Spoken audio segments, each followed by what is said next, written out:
10 মিনিটে পোহা রেডি। ঠিক আছে, চিড়েটা কত ঝরঝরা হয়েছে দেখো, কড়াইতে তেলও নি, আর খেতেও স্বাদিষ্ট। আচ্ছা, শনিবারে নিরামিষ পোহা, পেঁয়াজ ছাড়া, একেবারে ঝরঝরে। ঠিক আছে, উপর দিক থেকে দেবো শসা আর বাদাম, আর তার সাথে তোমাদের হচ্ছে গিয়ে শু ভাজা। এই দেখো দুপুরের লাঞ্চ হচ্ছে বেগুন ভাজা। ঠিক আছে, এই যে বেগুন ভাজা।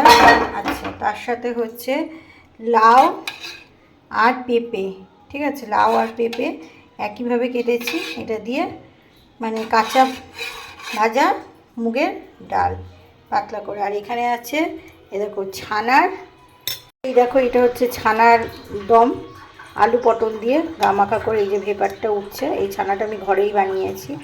তো এই দেখো, তো এখানে হচ্ছে লাউ